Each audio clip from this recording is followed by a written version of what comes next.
фактами и мнениями, основываясь на неявных подсказках. Чуть-чуть подробнее потом о читательской грамотности мы с вами поговорим. По естественно-научной грамотности минимальная часть казахстанских участников ПИЗа 2022 года могут творчески и самостоятельно применять свои знания по естественным наукам в самых разных, в том числе незнакомых ситуациях. Учителям-предметникам рекомендуется принять к сведению результаты МОДа и ПИЗа учебной программы. При этом важно избегать организацию натаскивания, что называется, обучающихся на тестовые задания МОДа и ПИЗа, а вместо этого целесообразно гармонично встраивать западающие темы в учебный процесс. Так необходимо уделить внимание западающим темам, разделам учебной программы, и это поможет, естественно, улучшить результаты. К примеру, учителя русского языка и литературы могут увеличить на уроках предоставленность цифровых текстов, не только сплошных, но и не сплошных или смешанных. Мы знаем с вами, что часто ребята сплошные тексты, в общем-то, осваивают неплохо к среднему звену уже, а вот несплошные тексты мы не всегда по ним работаем. Что это такое? Несплошные тексты – это графики, это таблицы, это диаграммы всевозможные, это чтение тех же карт. Все это является несплошным текстом. Естественно, дети должны уметь читать и переводить из несплошных текстов сплошные и наоборот. Чем чаще мы это будем делать, тем, естественно, лучше будет у ребят это получаться. Ну а смешанный текст – это значит сплошной и несплошные вместе взятые, плюс еще иллюстрации, при работе с которыми, значит, нужно анализировать, сравнивать, интерпретировать и формулировать выводы. Далее, об учителях математики немножко упомяну, потому что мы тоже, в общем-то, когда грамотность чтения развиваем, если ребята не умеют читать таблицы, диаграммы и озвучивать их, особенно если ребята обучаются вот на русском языке, русскоязычные, вернее, да, по алгебре, по геометрии, по географии, по той же, по истории не смогут читать какие-то кардиограммы, не смогут читать какие-то карты. Поэтому сделать нужно особый акцент на разработке заданий, оценивающих такие навыки и пространственное критическое мышление у детей. Учителям естественно-научных учебных предметов целесообразно в процессе преподавания усилить связь изучения естественных наук с реальным миром. К примеру, они могут проводить применять системное мышление для сохранения окружающей среды, критически интерпретировать научные данные. То есть они должны все данные, которые получают на уроках, претворять в жизнь. Отсюда очень часто мы старшеклассников просим делать проекты научные. И это не просто так, потому что должны сначала гипотезу какую-то выдвинуть, а потом ее подтвердить, естественно. И все это делается через тексты, поэтому мы, конечно, грамотность чтения должны обязательно улучшить. В целом учителя предметики могут использовать образцы заданий МОДа, ПИЗа и других международных сопоставительных исследований, TIMSS и так далее, для их адаптации или создания новых собственных заданий с учетом образовательных возможностей. Можно интерпретировать на уроках различные технологии, интернет, презентации, видеоролики, тем более, что дети у нас, мы знаем с вами, больше визуально воспринимают все, нежели мы с вами на слух. И источники информации, например, научные статьи, статистические данные, инфографики, чтобы обеспечить интерактивность обучения. Для достижения большей эффективности применяются методы и стратегии педагогами, целесообразно работать по воздействию с коллегами на уровне школы, а потом района и города, то есть взаимообмен делать по таким занятиям. В связи с развитием технологий и другими условиями в образовательных системах мира происходит постоянное изменение измеряемых аспектов знаний и навыков различных видов грамотности. В школах необходимо особое внимание уделять изучению рамки ПИЗа 2025. В исследовании 2025 года приоритетной областью оценивания станет, естественно, научная грамотность с дополнительным фокусом на оценке иностранных языков и навыках решения проблем с использованием цифровых инструментов и практик. Ознакомиться с рамкой ПИЗа 2025 года можно по ссылке, вот она есть, и я еще вам отправлю потом в чат эту ссылку. Ну и теперь, как же готовиться к ПИЗа? Что, как и зачем делать? В организациях начального образования с 4 класса класса основного среднего образования 9 класса, то есть МОДа, является независимым от организации образования систематическим наблюдением за качеством обучения и осуществляется в целях оценки качества знаний, обучающихся на соответствии государственным общеобразовательным стандартам начального и основного среднего образования. МОДа включает в себя подготовку и проведение, обработку и системный анализ результатов тестирования с последующим оказанием методической помощи и выработкой рекомендаций по обеспечению качества образования и дальнейшей работы при подготовке учащихся к квизам. В 9 классах проводится МОДа в форме комплексного тестирования с применением ИКТ на языке обучения по 3 направлениям функциональной грамотности. Грамотность чтения, тексты на русском, казахском и английском языках. Математическая грамотность и естественно-научная грамотность. Структура текста для учащихся 9 классов, ну, во всяком случае, так был составлен текст в 2022 году. Грамотность чтения на казахском языке, русском языке или английском языке, по каждому языку по 10 тестовых заданий, всего 30 тестовых заданий. Математическая грамотность – 13 тестовых заданий. Естественно-научная грамотность по физике, химии, биологии, географии, по каждому предмету по 8 тестовых заданий на основе 2 контекстов. Всего 32 тестовых задания. И форма тестовых заданий с выбором одного правильного ответа. Время выполнения теста 150 минут, то есть 2,5 часа. И максимальный балл дети могут набрать 75 баллов. Оценку читательской грамотности значит, предусматривается оценка способности школьника правильно понимать коммуникативное намерение автора текста и назначение текста. Отсюда мы с самого начала с вами, естественно, учим детей понимать тему текста, основную мысль текста, находить ключевые слова и понятия и, естественно, интерпретировать текст уже по какому-то заданию, а потом делать выводы. Оценку умения ориентироваться в структуре текстов разных видов и форматов, еще раз напоминаю, сплошной, не сплошной, смешанный, в структуре заданий и способов формулировки ответа на поставленные вопросы. Ну, вы знаете, что такое читательская грамотность, я не буду сейчас еще раз говорить, у вас перед глазами определение. Состоит она из опоры на текст, то есть нужно найти и извлечь информацию, интегрировать и интерпретировать сообщение текста, и после опоры на внетекстовое задание осмыслить, оценить содержание текста и форму текста. Сущность понятия читательская грамотность в контексте современного мира. Читательская грамотность – это не перелистывание просто книг, а рассматривание картинок, насколько вы знаете, иллюстрации, да? А это прочитанный текст и умение отобрать необходимую информацию в огромном потоке и найти ей применение в своей жизненной ситуации. Читательская грамотность – это первая ступень к функциональной грамотности. Если ребенок не умеет читать, если не развита читательская грамотность как положено, сложно потом, естественно, отрабатывать и навыки функциональной грамотности. Функциональная грамотность – это фундаментальная основа, способствующая активному участию человека в социальной, культурной, политико-экономической деятельности. И, конечно же, это обучение на протяжении всей жизни. Вы знаете прекрасно, мы учимся полностью всю жизнь с вами, особенно учителя, да, и, например, медицинские работники, да вообще сейчас все. Ну и пример, если человек не умеет, значит, правильно читать и не отработана функциональная грамотность, ту же аннотацию по какому-либо лекарству не сможет прочесть человек и понять, о чем идет речь. Или аннотацию, или инструкцию по каким-либо технологиям. Функциональная грамотность в чем сущность? Естественно, добываю, применяю, оцениваю и готов к саморазвитию. И еще раз перечислены все компоненты функциональной грамотности, обратите внимание. И теперь посмотрите, пожалуйста, что основные компоненты сначала проверялись в первых, вот ПИЗа, проверялись с 2000 года, читательская грамотность, естественно, научная грамотность и математическая грамотность.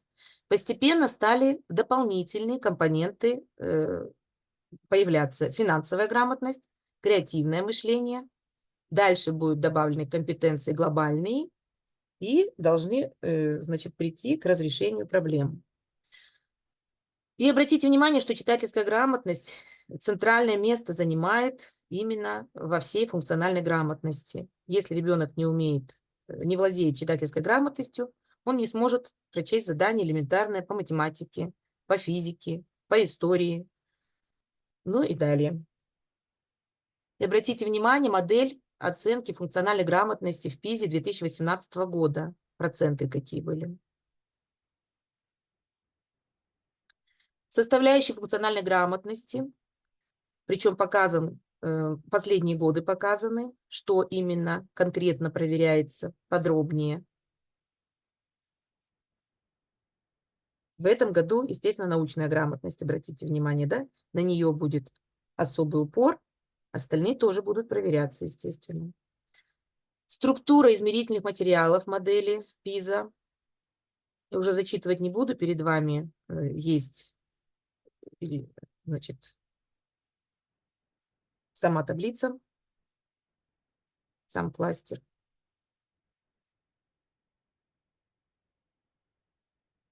Ну и включены, естественно, в последнее время электронные тексты. Если раньше первые годы ПИЗа проводилась именно на бумажных носителях, то сейчас полностью детей проверяют через компьютер.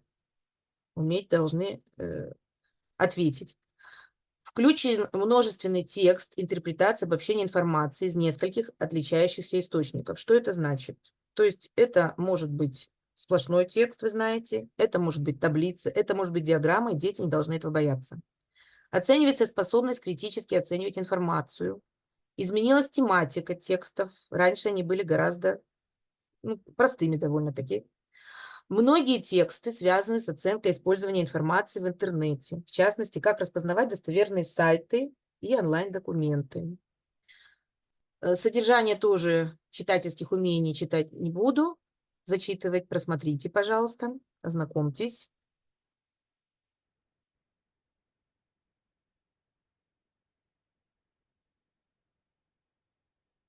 Ну и, наконец, этапы. Какие действия должны быть рассмотрены для того, чтобы развить читательскую грамотность? Нахождение и извлечение информации из текста. Определять место, где содержится искомая информация, или фрагмент текста, или гиперссылка. Находить, извлекать одну из нескольких единиц информации. И далее. Интерпретация и интеграция информации. Понимать фактологическую информацию, сюжет, последовательность событий, структуру текста, устанавливать скрытые связи между событиями, формулировать выводы обязательно. Осмысление, оценка содержания и формы. Оценивать содержание текста или его элементов. Вот у нас аргументативное эссе тоже немаловажную роль играет, когда мы учим детей написанию его. Иллюстрации. Если есть иллюстрация, значит, она должна сработать, а не просто пролистать ее. Оценивать форму текста, понимать назначение структурной единицы каждого текста. Например, в тексте, если выделено что-то темным шрифтом или курсивом, ребята должны на это обратить внимание. Используя информацию из текста. Для решения практической задачи без привлечения фоновых знаний, знаний об общих реалиях, условиях и так далее. Использовать информацию из текста для решения практической задачи с привлечением фоновых знаний. Формулировать на основе полученной из текста информации собственную гипотезу. Прогнозировать события, течение процесса, результаты эксперимента. Предлагать интерпретацию нового явления и выявлять связь между прочитанным и современной реальностью. Вы сами видите, что это, ну вот, если научим этому, дети вполне могут использовать потом знания и применять их. И к старшему классу уже ребята пишут проекты, как раз именно применяя эти знания. Ну и уровни работы с текстом. Воспроизведение, комментированное чтение, нахождение сведений. Это простой совсем уровень. Анализ, выделение главной мысли, составление плана, тезисов, вопросов, схем, таблиц, диаграмм. Пошли на несплошной текст, обратите внимание. Написание выводов, поиск причинно-следственных связей. И творчество, иллюстрирование, рецензирование, написание. Ну и, наконец, посмотрите, есть еще компрессия смыслов при переводе. То есть здесь уже тексты с иностранных языков тоже задействованы.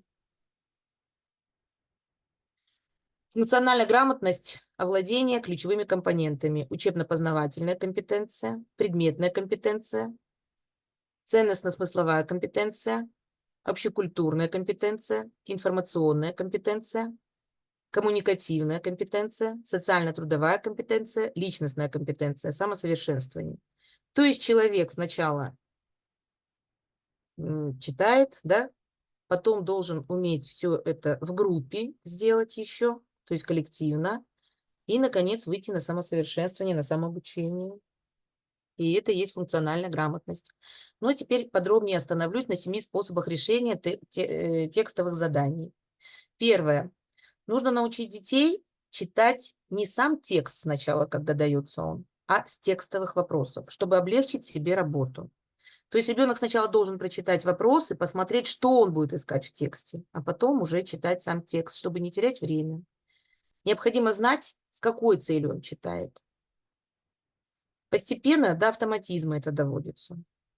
Дальше. Быть внимательным при чтении вопросов, так как некоторые задания включают вопросы, ответов на которые нет в тексте. Обращать внимание на подчеркнутые слова в тексте, на курсив, на обязательно даты, например, или какие-то термины. Дальше. Обязательно прочитать нужно все варианты ответов. Есть дети, которые увидели и вот прямо считают, что он правильный ответ, и тут же его отмечают себе в тестовом задании. Нужно научить их обязательно перечитывать все ответы.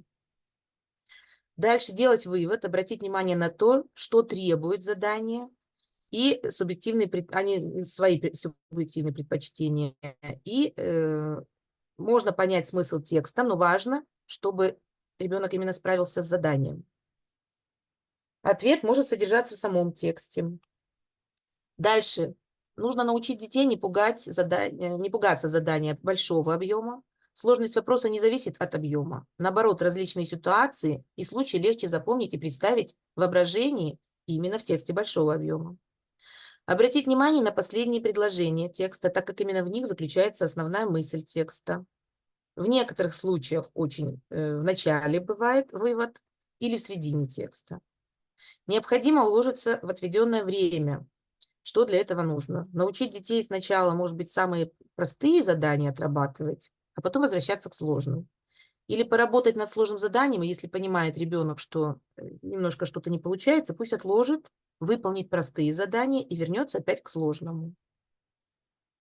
Для этого нужно, естественно, заниматься тестами. Ну и теперь посмотрите, пожалуйста, индивидуальная папка учителя при подготовке к МОДА. Таким же образом можно готовиться и к ПИЗе.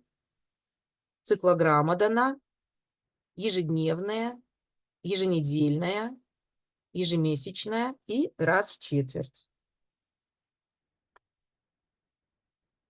Вот таким образом может быть составлен план подготовки к МОДА. То есть посмотрите, пожалуйста, здесь определенные уже темы даны, когда конкретно нужно отработать и кто ответственный. Ну и общая характеристика работы. Такой план может быть, то есть работа по каким-то западающим темам. И обратите внимание, что это можно индивидуальный, получается, составить план работы с каждым учеником, а можно составить план работы с группой учеников или с классом. Причем по разным предметам. Ну и инструкция по выполнению теста для учащихся 9 классов тоже вот здесь вот есть. Посмотрите, пожалуйста, немножко даю несколько секунд ознакомиться.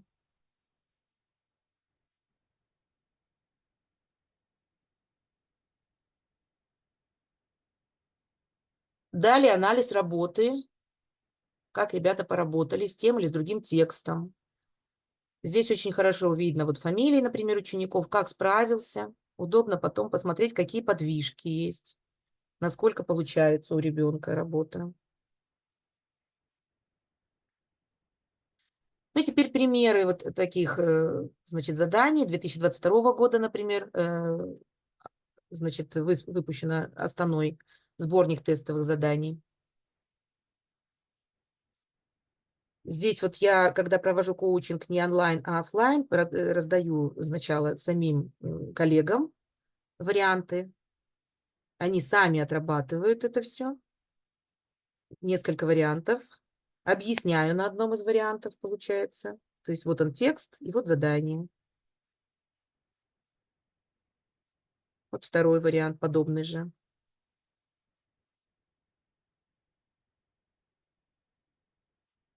Третий вариант. Ну и когда мы отрабатываем, вот здесь вот ответы есть.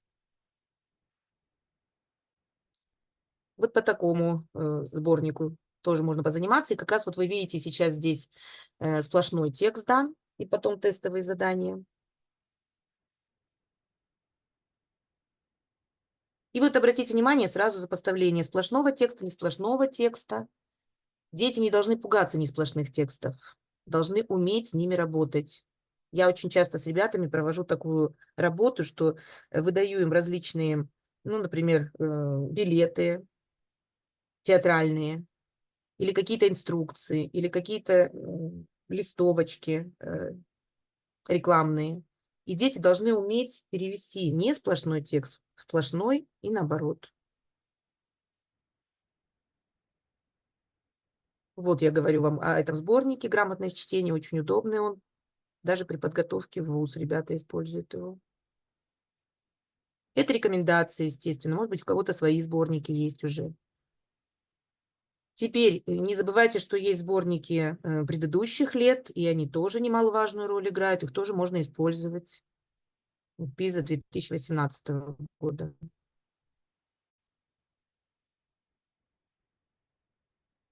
Это 2020 год. И не удивляйтесь, что здесь показано, например, из Белоруссии сборник, потому что многие же страны участвуют в ПИЗе, и есть хорошие сборнички.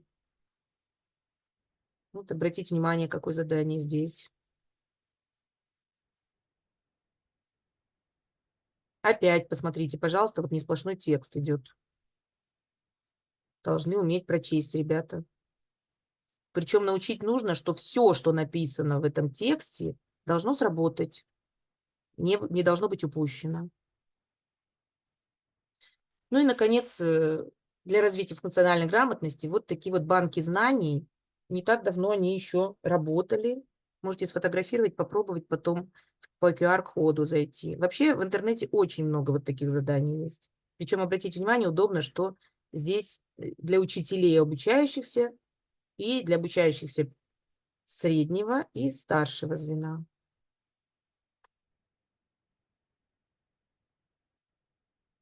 Все. Если есть вопросы, пожалуйста, спрашивайте.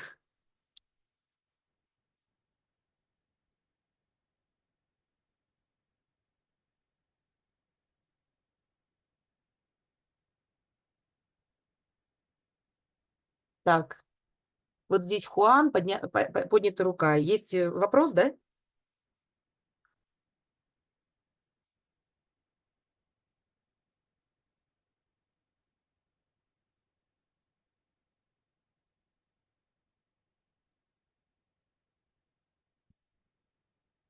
Можете в чате задавать вопросы, сейчас почитаю. Так, здесь здороваетесь.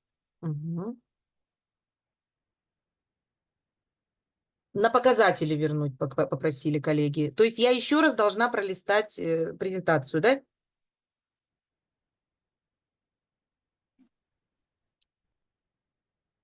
Мгм. Презентацию можете отправить? Отправить презентацию вам? Да. Каким образом? Вот у меня, дорогие коллеги, мне легче в Алмате. Почему? Потому что у меня отдельный чат есть учителей Алматы и учителей Казахстана. Те, кто у меня из этого чата, я могу отправить. А как вам отправлю? Каким образом будем действовать? Здесь в чате можно прикрепить. Здесь в чате можно прикрепить, да? Мгм. Ой, а как мы Образец папки, как можно тоже вот образец папки МУДО? Можно будет? Образец Давайте папочки, да? Мгм. А можно нас включить в тот чат, где вы находитесь? Ну, давайте я вам напишу свой телефон, а вы уже тогда через WhatsApp заходите и будем общаться. Это мне нужно другую группу создать тогда, потому что у меня несколько групп учителей Республики Казахстан и учителей Алматы, получается. Так сделаем? Но нас туда надо будет, наверное, в Республика Казахстан, туда Включить, в да? чат включить и Мгм. все. Хорошо. Как Значит, я вам отдельно. отправляю тогда. Мгм. Мгм. В этот чат прикрепите презентацию, И все. прикреплю презентацию. Хорошо. Так, я Мгм. отправляю тогда телефон свой Мгм. в чате. Может, вы продиктуете телефон? Да, вслух продиктуйте, Я пожалуйста. продиктую, и в чате будет прикреплен. Хорошо. Мгм. Нет, в чат тоже презентацию Я прикрепите. прикрепляю, всё. прикрепляю. Мгм. Так, записывайте. По номерам напишем вам. Мы после уроков. Мгм. Не Плюс прикрепляйте, 7. вы нам просто... Мгм. 3 семерки, 241, 77, 93.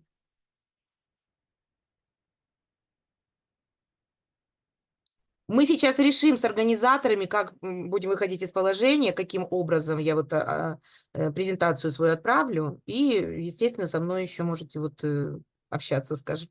Вопросы еще, пожалуйста. Еще вопросы, коллеги?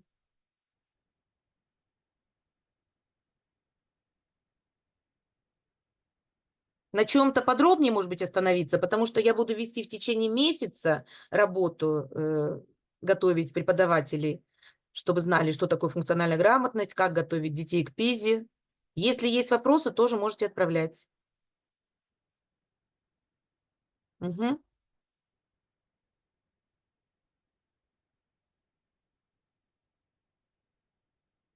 Вот я здесь не ко всем могу обращаться по имени-отчеству. Вот кто поднял руку, это, видимо, вопросы есть. Я так понимаю, да?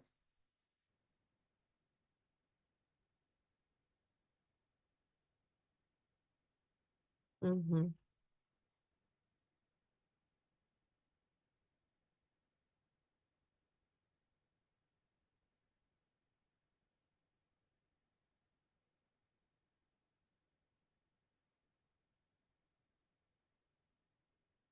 Хорошо, пишу.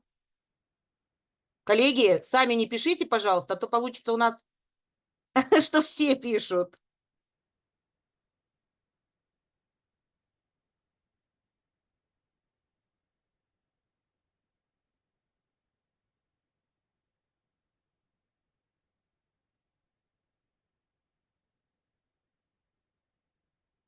Ну, все рисуют, все художники. Коллеги,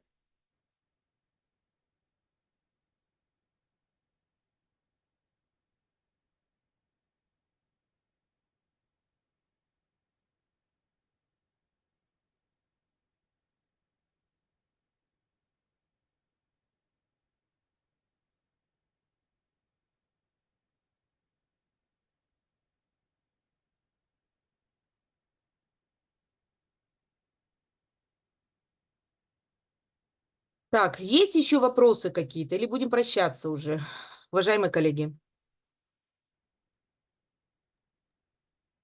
Добрый день. Скажите, пожалуйста, а дети какого года рождения будут участвовать в текущей ПИЗе? Текущий 24-25? ПИЗе, тем, вообще 9 классы участвуют чаще всего. Ученики А если 9 там классов. 5-10 класс? Вот я смотрю, у меня 6 человек в 10 классе. Им тоже по 15 лет вот исполнилось. Ну, В я, октябре, насколько в знаю, ноябре. обычно участвуют ученики 9 классов. Нам на Мгм. прошлой встрече сказали 9-й год. Мгм.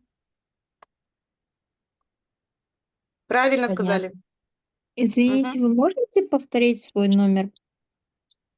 Так, 8, 3 семерки, 241, 77, 93. Ольга Владимировна Емельянова. Скажите, Город Алматы, пожалуйста, гимназия 21. Здравствуйте, Ольга Здравствуйте. Владимировна. Мгм. Еще вопросы есть, коллеги? Да, Да-да. Ольга Владимировна, можно Мгм. вопрос? Можно ссылку Да, А вот в пожалуйста. следующий раз, когда вы будете проводить вот, ну, следующие, да, допустим, семинары, вот просьба бы, чтобы практического бы ну вот направление какой-нибудь семинарчик провести. Вот Хорошо, то есть я должна вам дать да. тесты, и вы сами должны попробовать, что это такое, так как я Да, делаю да, это да, да, оффлайн. да, да, Да? да. Хорошо, Вот учту. ага, Договорились. спасибо. Мгм. Добрый Спасибо. день. А скажите, пожалуйста, когда планируется следующая встреча? Здесь По какое-то средам. педагогическое В встреча? среду. По среду. Весь месяц в среду. В это же Ну, время время не могу сказать. Время, когда запланируем, тогда отправят вам ссылочку. Ну вот это хорошее время, удобное.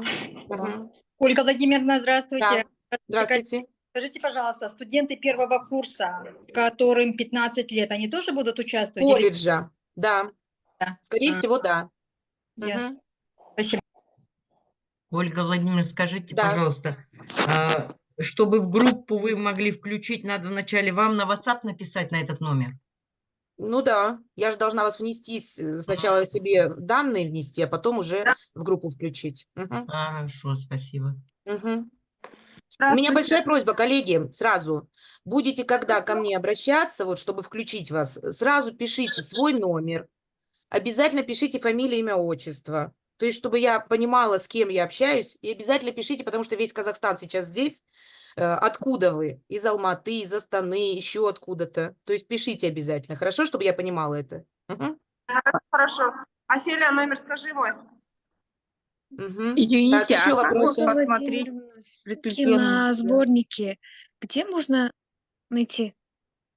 Сборники какие-то я искала в интернете точно так же. Вот можете забить прямо ПИЗа 2018, например. У вас выйдет сборник этот. Его можно скачать. Обычно в PDF он скачивается. То есть вот, ну, Хорошо, этот, спасибо. не в Word. А потом уже сами можете переконвертировать и, естественно, ребятам распечатывать, давать. Ольга Мгм. Владимировна, Да. а как вот сейчас вы вот прикрепите же ведь, да, в Zoom этот материал, а как его оттуда взять? Я вот не умею. Я, честно говоря, еще пока вот этим вот не пользовалась, никогда не прикрепляла. Я обычно отправляла нашим алматинцам, отправляла именно вот в WhatsApp, скажем так, да, А или на почту отправляла. Тогда лучше в WhatsApp. Сейчас мы вам напишем, вы нас Мгм. включите, и туда Мгм. лучше. А я Да. тоже не умею пользоваться. Вот этой вот. Хорошо, хорошо. Буду рада Спасибо. пообщаться, буду рада помочь, если вдруг нужно будет. Так, Ольга еще вопросы Владимировна, есть, коллеги? Продиктуйте, пожалуйста, номер свой еще раз. Так, +7, 3 семерки, 241, 77, 93. Как вас зовут? Емельянова Ольга Владимировна. Емельяна. Ольга Владимировна, QR-код еще раз можете показать? Алматы. Мгм. Что показать? QR-код. QR-код? Давайте вернусь. Ольга Хорошо. Владимировна, Да. можно спросить, если я сейчас напишу вам на WhatsApp, вы можете меня включить, там полную информацию дать, потому что мы после работы устали. Хорошо. Я туда же отправлю потом презентацию, дорогие коллеги. Все, мы тогда Благодарю. закругляемся с вами. Ольга Прощаюсь. Владимировна, здравствуйте. Спасибо. Мгм. Еще Здравствуйте. раз. Скажите, пожалуйста, по этому Спасибо номеру у вас большое, до WhatsApp свидания. есть? Что-то нету, До свидания. по-моему. По этому Есть, да? номеру вы можете со мной общаться. Это мой личный номер. Хорошо, Мгм. спасибо. И Ольга там же я потом Владимировна, тогда включу вас в группу. Учителя будет РК, русского Ага. языка и литературы. И будем уже общаться тогда Хорошо, непосредственно. спасибо большое. Можете, Рада пожалуйста, была вас QR-код? всех видеть, мои дорогие. Всего вам хорошего, удачи в подготовке к МОДа, к ПИЗе и вообще к подготовке полностью